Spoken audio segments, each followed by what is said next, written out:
আমাদের ভ্যাট আইনি কাজ করতে গেলে যেহেতু এটা অ্যাকাউন্টিং বেস, আপনাকে বেসিক কিছু জিনিস জানা লাগে। আমি ওইটাকেই প্রসেস, যে ভ্যাটটাও যে একটা প্রসেসে আপনাকে আগাইতে হয় বোঝানোর জন্য আমি অ্যাকাউন্টিং এর প্রসেসটাকে নিয়ে আসছি। যেমন আমরা যদি অ্যাকাউন্টিং সিস্টেমের কথা চিন্তা করি, ছোটবেলায় আপনি ক্লাস 9 থেকে যদি দেখেন, একেবারে মাস্টার্স পর্যন্ত সব জায়গায় জার্নাল আছে। কেন ভাই? এটা তো একটা নির্দিষ্ট প্রসেস, আপনাকে জার্নাল থেকেই ফাইন্যান্সিয়াল রিপোর্ট পর্যন্ত যাইতে হয়। তাহলে জার্নাল করার আগেও আপনাকে কিছু বেসিক কনসেপ্ট, নীতিমালা জানতে হয়, কিছু গোল্ডেন রুল আপনাকে মুখস্থ করতে হয় বা মেনে নিতে হয়, কিছু নিয়ম নীতি। এ সমান এল প্লাস উ, কোনো কিছু ন্যাচারালি যদি ডেবিট হয়, বাড়লে ডেবিট হবে, কমলে ক্রেডিট হবে। কোনো লাইবিলিটি ন্যাচারালি ক্রেডিট, যদি এটা আবার বাড়ে আবার ক্রেডিট হবে, কমলে এটা ডেবিট হবে। এরকম কিছু রুল আপনাকে কিন্তু মুখস্থ করতে হয়। সো আপনাকে ভ্যাট বোঝার জন্য ধারা 2-তে কিছু সংজ্ঞা আছে, তা মুখস্থ করতে হবে। না হয় আপনি কিন্তু পরবর্তী স্টেজে ডিসিশন মেক করতে পারবেন না। যেমনি ভাবে অ্যাকাউন্টিং সিস্টেমে আপনি একটা ঘটনাকে যদি আইডেন্টিফাই করতে না জানেন, এটা কি আর্থিক ঘটনা নাকি অনার্থিক ঘটনা। যেমন প্রতিষ্ঠানের জন্য ফার্নিচার ক্রয় করা হলো 5,000 টাকা, আবার মালিক তার বাসায় ব্যবহারের জন্য ফার্নিচার ক্রয় করেছেন নিজের পকেটের টাকা দিয়ে 5,000 টাকা। দুইটাই কিন্তু টাকার বিনিময়ে ফার্নিচার দোকান থেকে ক্রয় করা হয়েছে, একটা মালিকের বাসার জন্য। এই জন্য এটা কিন্তু আমার এখানে আর্থিক ঘটনাই না, এটার আমি কোনো জার্নালাইজও করব না, কোথাও রিফ্লেকশন হবে না। আবার যদি এই কথাটাই বলতো যে মালিকের বাসার জন্য ফার্নিচার কিনা হয়েছে প্রতিষ্ঠানের টাকা দিয়ে, তাহলে কিন্তু আবার এটা হয়ে যায় আর্থিক ঘটনা। কি? মালিকের উত্তোলন হিসাব ডেবিট করে দেওয়া হচ্ছে। আবার প্রতিষ্ঠানের জন্য কেনার কারণে এটা অ্যাসেট হয়ে যাচ্ছে, অ্যাসেট হিসাব ডেবিট করা। সো আমি যেই কথাটা বলতে চাই বা অ্যাকাউন্টিং সাইকেলটাকে এখানে নিয়ে আসার উদ্দেশ্য একটাই, আপনাকে অ্যাকাউন্টিং এর যেরকম প্রিন্সিপাল নীতি জানতে হয়, ভ্যাটেও আপনাকে ধারা 2, বিধি 2 এর সংজ্ঞাগুলোকে পরিপূর্ণ জানতে হবে এবং পরিপূর্ণ ব্যাখ্যা বিশ্লেষণ আপনাকে বুঝতে হবে। তাহলেই আপনি পরের গুলা পারবেন। অ্যাকাউন্টিং সিস্টেমে যেরকম আপনাকে জার্নালাইজ করতে হয়, লেজার করতে হয়, ট্রায়াল ব্যালেন্স করতে হয়, তারপরে অ্যাডজাস্টমেন্ট এন্ট্রি দিতে হয়, তারপরে যে আপনি পোস্টের ট্রায়াল ব্যালেন্স বা ফাইন্যান্সিয়াল রিপোর্ট তৈরি করেন, ঠিক অ্যাকাউন্টিং সিস্টেমের সাথে মিল রেখে যদি আমি বলতে চাই, ভ্যাট ব্যবস্থাও আপনি আগে ঘটনাটাকে আইডেন্টিফাই করতে হবে এবং অ্যাকাউন্টিং এর যেই হিসাব সংরক্ষণের যে ধাপগুলো আছে, ক্রয়টা ক্রয়ের বইতে উঠাইতে হবে, তারপরে সহগ ঘোষণা দিতে হবে, সরবরাহের সময় যে কর চালানপত্র ইস্যু করার কথা সেটা করতে হবে, আপনাকে বিক্রয় বইতে উঠাইতে হবে, মাস শেষ হলে এগুলার সামারি করতে হবে, আর বিক্রয়ের আগে বা সহগ ঘোষণার আগে আপনার কস্ট শীটের সাথে মিল রেখে এবং বাস্তবে আপনার ভ্যাট রেটটা আপনাকে সঠিকভাবে ডিটারমিনেশন করতে হবে। দেন যে আপনি মাস শেষে একটা রিটার্ন প্রস্তুত করবেন। সো আপনি যদি শুধু রিটার্নের দিকে তাকাই থাকেন, বাকিগুলো করলেন না, তাহলে কিন্তু আপনার রিটার্ন সঠিক হবে না। তাহলে কিন্তু আপনার রিটার্নের আপনি অ্যানালাইসিসে যে আটকে যাবেন, রিটার্ন পর্যালোচনার সময় আপনি সঠিক জবাব দিতে পারবেন না। সো ভ্যাটের ক্ষেত্রে আমি বলবো যে এই প্রসেসটা আমাদেরকে সবাই ফলো করতে হবে, যেমনি ভাবে অ্যাকাউন্টিং এ হয়। যেটা আমি মুখে বললাম তখন এল প্লাস উই, বা অ্যাসেট বাড়লে ডেবিট হয়, কমলে ক্রেডিট হয়, এই ফর্মুলার উপরে নির্ভর করে যেভাবে আপনি এখানে বলছেন একটা ট্রানজেকশনকে, যে mister bad investment 10,000 cash in advertising company. এখানে দেখেন আমরা এটাকে অ্যানালাইসিস করছি কি, যে এটা একটা ঘটনার মধ্যে দুইটা জিনিস আছে, একটা হলো ক্যাশ আর একটা ইনভেস্টমেন্ট করছে ওনার। তাহলে তার বিপরীতে একটা ওনার্স ক্যাপিটাল তৈরি হচ্ছে, একটা লাইবিলিটি একটা অ্যাসেট। দুইটার ক্ষেত্রে দেখা গেল ক্যাশ বাড়লো, অ্যাসেট বেড়ে গেল, এই জন্য এটা ডেবিট হচ্ছে। আবার ওনার লাইবিলিটি, ওনার সিকিউরিটি লাইবিলিটি বেড়ে গেল, এই জন্য এটা আবার ক্রেডিট হলো। সো আমাদের ভ্যাটেও আপনি যদি ইনপুট ট্যাক্স ক্রেডিট নিতে চান, ধারা 2-18 ক অনুযায়ী আপনার যদি এটা উপকরণ হিসেবে সংজ্ঞায়িত না হয়, তাহলে আপনি এটা ইনপুট ট্যাক্স ক্রেডিট নিতে পারবেন না। আপনি যদি এটাকে উপকরণ হিসেবে সংজ্ঞার সাথে মিল করতে না পারেন, আপনি সহগ ঘোষণার সময় এটা উপকরণ পাশে দিতে পারবেন না। এবং আপনি যদি এটা অ্যাসেট হয়ে থাকে ক্যাপেক্স, যেটা উপকরণের সংজ্ঞার মধ্যে একটা তালিকায় দিয়ে দিচ্ছে যে এগুলো উপকরণ হবে না, তাহলেও আবার আপনি এটাকে উপকরণ হিসেবে নিতে পারবেন না। আবার এটার সাথে মিল রেখেই কিন্তু আপনাকে আবার কোনটা ক্রয় বইয়ে উঠাবেন, কোনটা বিক্রয় বইতে উঠাবেন। যেমন ক্রয়ের কথা যদি বলি, কাঁচামাল ক্রয় করা হলো 5,000 টাকা, এটা জার্নাল আমরা সচরাচর সবাই দেখি, ক্রয় ডেবিট, নগদ ক্রেডিট।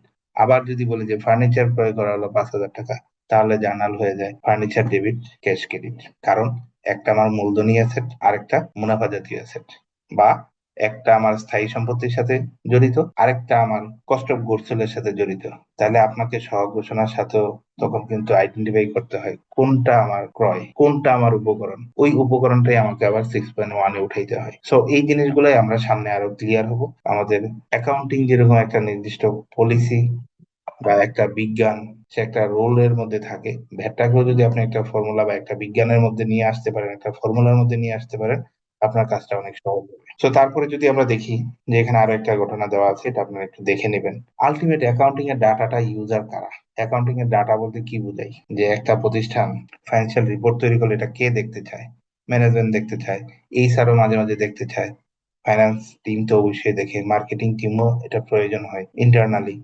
আবার এক্সটার্নালি যদি দেখেন, ইনভেস্টররা সবার আগে দেখতে চায় যে আপনার ফাইন্যান্সিয়াল পজিশনের অবস্থা কি, ক্রেডিটররা দেখতে চায়, আপনার সিকিউরিটি এক্সচেঞ্জ কমিশন দেখতে চায়। তাহলে আমাদের ভ্যাটের ক্ষেত্রে এই ডাটাগুলোর ইউজার কারা, এটা যদি আমি জানি, তাহলেই কিন্তু আমি ডকুমেন্টেশনটা সঠিক করব। বা এটা রিফ্লেকশনটা যদি আমি না জানি, যেমন যদি বলি ভ্যাট ব্যবস্থায় আপনার ইউজার কারা, ইন্টারনালি একটা ম্যানেজমেন্ট লেভেলের মালিক লেভেল থেকে শুরু করে ভ্যাট জানা দরকার নাই এমন কোনো ব্যক্তি একটা প্রতিষ্ঠানে থাকে না। ম্যানেজমেন্ট বলেন, এডমিন বলেন, অ্যাকাউন্টস বলেন, সেলস টিম বলেন, সাপ্লাই চেইন বলেন, ফাইন্যান্স টিম তো অবশ্যই, এইচআরএম বলেন, সর্বশেষ স্টোর কিপার বলেন, ডেলিভারি ম্যান কে বলেন, আপনার সিকিউরিটি গার্ড কে বলেন, সবাইকেই কিন্তু আপনার ভ্যাটের সম্পূর্ণ জ্ঞান না থাকলেও মিনিমাম একটা জ্ঞান থাকতে হয়। কিরকম? ধরেন আপনার ওয়্যার হাউস থেকে আজকে বিকালবেলা 10টা গাড়ির মাল বের হবে 10টা অর্ডারের এগেনস্টে। আপনি ব্যস্ততার কারণে চালান কাটতে গিয়ে আপনার একটু ত্রুটি হইতেই পারে, কিন্তু মালটা যে ডেলিভারি দেয় স্টোর কিপার, সে যদি জানে যে এই ফর্ম এটা ধরে আমাকে মালটা ডেলিভারি দিতে হবে, সে জানলে যে 6.3টা এরকম হবে, পরিপূর্ণতা হবে এই জায়গায় ফিল আপ করলে, এই কনসিকুয়েন্স বিধি চললে যদি সে জানে, তাহলে আপনার কোনো ত্রুটি থাকলে সে ধরে দিতে পারবে বা সে ঠিক করে দিবে, অথবা এটা ব্যাক পাঠাবে। তাহলে আর রাস্তায় গাড়িটা ধরার সম্ভাবনা থাকে না। অথবা সেও করলো না, আপনি জাস্ট গেইটে বলে দিলেন সিকিউরিটিকে আমার একটা 6.3 ছাড়া তুমি মাল বেরোতে দিবা না, একটা নীল কাগজ ছাড়া। সে কিন্তু পড়তেও জানে না, এবং তাকে দাগায় দাগায় দিলেন যে এই জায়গায় কোনো কিছু লেখা লাগবে, তুমি পড়তে পারো না, সমস্যা নাই, এটা চেক করে, এটা যদি সব জায়গায় এরকম দাগ দাগ থাকে, তুমি যদি অতটুক দেখো, তাহলে তুমি এটা ডেলিভারি দিতে দিবা, না হয় দিবা না, তাহলেও কিন্তু আপনি বেঁচে যাবেন। এরকম অনেক ঘটনা আমরা বাস্তব জীবনে পাই। ব্যস্ততার কারণে চালান লিখতে যায়, তার নিজের নামের সিলটাই দেয় না, প্রতিষ্ঠানের নামই লিখে, কিন্তু যদি আপনার সিকিউরিটি জানে যে এখানে তো আমাদের প্রতিষ্ঠানের একটা সিল থাকবে, পড়তে পারে না তো কি হয়েছে, তাতেও কিন্তু আপনার রক্ষা হবে। এর বাহিরে তো কে সবাই আপনার ব্যাট সম্পর্কে জানতে চায়, investor, bank, auditor, creditor, customer. তো এরা সবাই হলো আমাদের ভ্যাটের ইউজার, আমি আমার এন্ড থেকে যদি বলি। তারপরে আসেন যে ভ্যাটকে আমি একটা সাইকেলে নিয়ে আসতে চাই, যে আপনি ভ্যাট সম্পর্কে কিছুই জানেন না, অথবা আপনার প্রতিষ্ঠানের অথবা আপনি একজন নতুন ব্যবসায়ী হিসেবে ভ্যাট সম্পর্কে আপনার কোন সাইকেলটাকে ফলো করা উচিত। আমি বলতে চাই, সর্বপ্রথমে আপনি আপনার ব্যবসায়িক ট্রানজেকশন গুলাকে, আপনি আপনার ক্যাশের ফরমেশন গুলাকে সর্বপ্রথম অ্যানালাইসিস করে বের করতে হবে এটা অর্থনৈতিক কার্যক্রমের মধ্যে আছে কিনা। যেটা আমার ধারা 2-তে অর্থনৈতিক কার্যক্রমের সংজ্ঞা আছে। যদি অর্থনৈতিক কার্যক্রমের মধ্যে না পড়ে, তাহলে কিন্তু আমার আর ভ্যাট নিয়ে কোনো চিন্তা নেই। যেমনি ভাবে অ্যাকাউন্টিং সিস্টেমে আপনি যদি আর্থিক ঘটনা না বোঝেন, এটার কোনো জার্নালও দরকার নাই, এটার কোনো খতিয়ানও আসবে না, এটার কোনো রিফ্লেকশনও নাই। ঠিক আমার ভ্যাট ব্যবস্থা ও অর্থনৈতিক কার্যক্রম যদি আপনি দেখেন যে এটা হয় না, এর মধ্যে পড়ে না, তাহলে ভ্যাট নিয়ে চিন্তা করার কিছু নাই। যদি একটা উদাহরণ দিই, ধরেন আপনি কোথাও একটা নতুন চাকরি নিয়েছেন, কিছুই আপনি জানেন না, ধরেন আপনি না, আমি জানি না কিছুই, কোথাও চাকরি নিলাম, প্রথম মাসের স্যালারির আগে এসে বললো যে আপনাকে টিনের সার্টিফিকেট কিন্তু জমা দিতে হবে, না হয় আপনার স্যালারি আমরা দিতে পারবো না, বা আপনার টিডিএস টা কাটতে পারবো না। তখন আমি ভাবলাম যে হ্যাঁ, আমার তো টিন করতে হবে, আমি টিন করে আনলাম, আবার একটু বেশি ভাই বা বিনও করে নিয়ে আসলাম, তাহলে কি হবে? কারণ টিনের ক্ষেত্রে আমার স্যালারিটা আমার ব্যক্তিগত আয়, ট্যাক্স আছে, কিন্তু ভ্যাটের ক্ষেত্রে যদি আমি অর্থনৈতিক কার্যক্রমের সংজ্ঞা দেখি, ওখানে বলে দিয়েছে নিয়োগকর্তাকে কর্মচারী কর্তৃক কোনো সেবা দিলে এটা অর্থনৈতিক কার্যক্রমের সংজ্ঞার মধ্যেই নাই, তাহলে কি আমাকে এখানে বিনের প্রয়োজন নাই, ভ্যাট নিয়ে আমাকে ভাবতে হবে না। সো এভাবে আমরা ঘটনাগুলা, পাশাপাশি ওই প্রতিষ্ঠানেরও যদি কার্যক্রমে একটা উদাহরণ আপনাকে দিই, পণ্য বা সেবার সংজ্ঞার মধ্যে দেখবেন ওখানে বলা দেওয়া আছে অর্থ ব্যতীত স্থাবর সম্পত্তি, আবার সেবার ক্ষেত্রে বলতে অর্থ ও পণ্য ব্যতীত অন্যান্য সেবাগুলাকে সেবা হিসেবে সংজ্ঞায়িত করছে। তাহলে আপনার প্রতিষ্ঠান একটা ব্যাংক, ফাইন্যান্সিয়াল প্রতিষ্ঠান, আপনার মূল সেবাই হলো কাউকে লোন দিয়ে ইন্টারেস্ট নেওয়া, তাহলে আপনার ঋণ লাগবে কি লাগবে না আপনি কিভাবে বুঝবেন? তাহলে আপনাকে প্রথম কাজে হবে আপনার কার্যক্রমটা অর্থনৈতিক কার্যক্রম কিনা, আপনি যা সরবরাহ করছেন তা কি পণ্য নাকি সেবা নাকি কোনোটাই না নাকি দুইটাই, এটাকে আপনাকে আগে অ্যানালাইসিস করতে হবে। দেন আপনার কাজ হবে যে এই যে পণ্যটা বা এই সেবাটা বা এই কার্যক্রমটা অর্থনৈতিক কার্যক্রম, তাহলে এটার করযোগ্যতা আমাকে যাচাই করতে হবে। আচ্ছা, এটা কি অব্যাহতি নাকি এটার মধ্যে এসডি আছে নাকি এটা করযোগ্য সরবরাহ, আমাকে কিন্তু এটা যাচাই করতে হবে। যদি এটা যাচাই করতে পারি তাহলেই কিন্তু আমি পরের স্টেপে সিদ্ধান্ত নিতে পারবো। কিরকম? আমি দেখলাম যে আমি পণ্য সরবরাহ করি, কি পণ্য? চাল। এবার এই চাল সরবরাহ করি, চাল আমি কৃষক, আমি চাল উৎপাদন করে বাজারে নিয়ে বিক্রি করে দিই, এটা তো প্রথম তফসিলে আছে, এটা অব্যাহতি। আমি আমদানিও করি না চাল, আমি রপ্তানিও করি না, আমি কোনো উচ্চ কর্তনকারীর কাছে বিক্রি করি না, তার মানে কি আমার প্রথম তফসিলে অব্যাহতি আছে, আমার কোনো কিছুই দরকার নাই, বিনিয়োগের প্রয়োজন নাই। বাট আমি এমন একটা পণ্যের ব্যবসা করি যেটা এইচডি আছে, তাহলে তো আমি দেখছি যে বাধ্যতামূলক ভাবে আমার নিবন্ধনও লাগবে, বাকি জিনিস আমার করতে হবে। তো আমাকে আমার অর্থনৈতিক কার্যক্রমটা বা ডাটাটা বিশ্লেষণের পরে দেখতে হবে করযোগ্যতা আছে কিনা। যদি করযোগ্যতা আমি দেখি যে আছে কি নাই, তার উপর বেসিস করে আমাকে ধারা 4, সাধারণ আদেশ 17, এছাড়া দ্বারা অব্যাহতি থাকলে সেটা কেন্দ্রীয় নিবন্ধন, সহযোগী নিবন্ধন, এরকম বিষয়গুলো বিবেচনা নিয়ে আমাকে দেখতে হবে আমার নিবন্ধন লাগবে কি লাগবে না, বা কখন লাগবে, নাকি আমি তালিকাভুক্ত হতে পারবো, নাকি আমার না হইলেই হবে। আবার অব্যাহতি প্রাপ্ত পণ্য যদি হয়ে থাকে, তারপরেও আপনাকে দেখতে হবে যে এটার কোনো এমন কোনো কার্যক্রম করেন কিনা যার জন্য আবার আপনার বাধ্যতামূলক নিবন্ধন লাগে।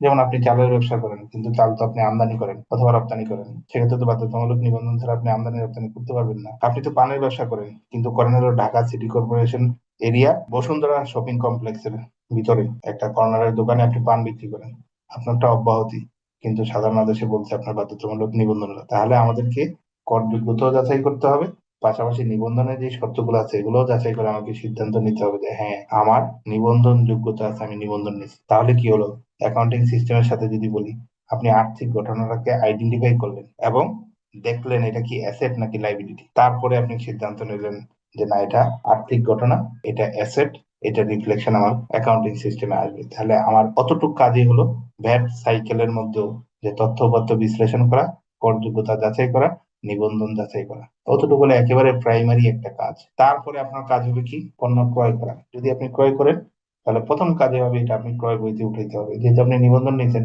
তাহলে ক্রয় বইতে কে যাবে সেটা আমাকে বুঝতে হলে উপকরণের সংজ্ঞা অনুযায়ী যেটা ক্রয়, অথবা অ্যাকাউন্টিং সিস্টেমে যেটাকে আমি পার্সেল অ্যাকাউন্ট ডেবিট করতেছি, সেটাই আমার ক্রয় এবং সেটাই আমি ক্রয় বইতে উঠাবো। আবার ক্রয় বইতে উঠানোর পরেই আমি একজন ব্যবসায়ী হিসেবে ক্রয় করার পরে বিক্রয় করার আগে আমার যে কাজটা করতে হয়, আমাকে একটা শীট প্রস্তুত করতে হয়, ট্রান্সফার প্রাইস নির্ধারণ করতে হয় যে আমি এই পণ্যটা কিনছি 100 টাকা দিয়ে, গাড়ি ভাড়া গেছে 2 টাকা, ঘর ভাড়া 2 টাকা, ফাইন্যান্সিয়াল এক্সপেন্স 3 টাকা, মার্কেটিং খরচ 2 টাকা, আমার নিজের প্রফিট 1 টাকা, সব মিলে 100 টাকার প্রোডাক্ট আমার 110 টাকায় বেচলে আমি 1 টাকা লাভ করি। তাহলে এটাই হলো আমার কস্ট শিট, এটাই হলো আমার ট্রান্সফার প্রাইস। আর যদি এটার উপরে ভ্যাট থাকে, ট্যাক্স থাকে, তাহলে 110 টাকার সাথে ভ্যাটটা যোগ করব, ট্যাক্সটা যোগ করব, দেন যেটা পাবো এটাই হলো আমার ট্রান্সফার প্রাইস, এটাই হলো ভ্যাট ব্যবস্থায় পণ্য। আর এটার সাথে মিল রেখে আমাকে সহগ ঘোষণা দিতে হবে, তাহলে আমার ভ্যাটের বিক্রয়, আমার অডিট রিপোর্টের বিক্রয় সব জায়গায় মিলবে। তাহলেই আমার সহগ ঘোষণা বাজার যাচাইতে বললে আমি উত্তর সঠিক দিয়ে বেরোতে পারবো। সো ভ্যাট ব্যবস্থায় প্রথমে আপনাকে ক্রয়টাকে ক্রয় হিসেবে অন্তর্ভুক্ত করতে হবে, কস্ট শিট করতে হবে, কস্ট শিটের সাথে মিল রেখে সহগ প্রস্তুত করে সহগ ঘোষণা দিতে হবে। দেন উৎপাদনকারী হলে আপনাকে উৎপাদনের প্রসেসের সাথে মিল রেখে দৈনিক প্রোডাকশন রিপোর্ট আগে আপনার তৈরি হবে, তারপরে যে আপনি এটাকে 6.2 তে অন্তর্ভুক্ত করবেন, বিক্রয়যোগ্য এফজি অ্যাভেলেবেল হবে। এখান থেকে আপনি বিক্রয় করতে গেলে আপনাকে হিসাব সংরক্ষণের যে ধাপগুলো আছে, কর চালান পত্র ছাড়া আপনি বিক্রয় করতে পারবেন না। ফেরত আসলে ডেবিট নোট দিবেন, ফেরত দিলে ক্রেডিট নোট দিবেন। আপনি যদি কেন্দ্রীয় নিবন্ধিত হন এক জায়গা থেকে আরেক জায়গায় দিতে, আপনি 6.5 দিবেন। আপনার যদি চুক্তিভিত্তিক উৎপাদন থাকে, আপনি 6.4 দিবেন। মাস শেষে আপনি এগুলার সামারি ফর্ম যেটা 6.10 সংরক্ষণ করবেন। এর বাহিরেও যদি আপনার কোনো সমন্বয়ের ঘটনা থাকে, উচ্চ কর্তন, মামলার টাকা বেশি দিয়ে দিয়েছিলেন, কমাইতে চান, আপনার থেকে কেউ কেটে রাখছে, আমদানি পর্যায়ে অগ্রিম দিয়ে আসছে, এই ঘটনাগুলো আপনাকে একটা ট্রেকে নিয়ে আসতে হবে। অতটুকু কাজ করার পরে মাস শেষে আপনি সবার আগে ধারা 45 অনুযায়ী নিট কর নিরূপণের জন্য প্রস্তুতি নিয়ে আপনি ডকুমেন্ট অ্যানালাইসিস করবেন, উচ্চ কর্তন বিধিমালাটা পরিপালন হয়েছে কিনা সেটা দেখবেন, রিটার্নটা রেডি করবেন, আর রিটার্নটা ফাইনালি সাবমিট করার আগে এগুলোর সাথে সব ক্রস চেক করবেন। বছর শেষ হলে অথবা কোয়ার্টারলি অথবা হাফ ইয়ারলি আপনি আবার আপনার আর্থিক রিপোর্ট বা ফাইন্যান্সিয়াল রিপোর্ট যে মান্থলিটা করেন বা কোয়ার্টারলি করেন বা হাফ ইয়ারলি করেন বা ইয়ারলি করেন, এটার সাথে আপনি রিকনসাইল করে আপনার রিটার্নটা নিশ্চিত করবেন যেটার সাথে কোথাও ইমব্যালেন্স নাই। আপনার সহগ ঘোষণার সাথে আপনার প্রোডাকশন রিপোর্টের সাথে কনজাম্পশনটা আপনি রিকনসাইল করবেন। আপনার 6.1 এর ক্লোজিং ব্যালেন্সের সাথে আপনার ফিজিক্যাল স্টক ঠিক আছে কিনা সেটাকে আপনি চেক করবেন। আপনার অবচয়টা সঠিক আছে কিনা সেটাকে আপনি চেক করবেন। এগুলো আপনার রুটিন কাজ। দেন বছর শেষে ভ্যাট অডিটের জন্য নিজে থেকে প্রস্তুতি নিয়ে সব ডকুমেন্টেশন ঠিকভাবে করে আপনি সংরক্ষণ করবেন, এবং আপনি যদি এটাকে পরিপূর্ণভাবে পালন করেন তাহলে ভ্যাটের ভীতি আপনার দূর হবে, আপনার কনফিডেন্স বাড়বে, আপনার প্রতিষ্ঠান ভালো থাকবে।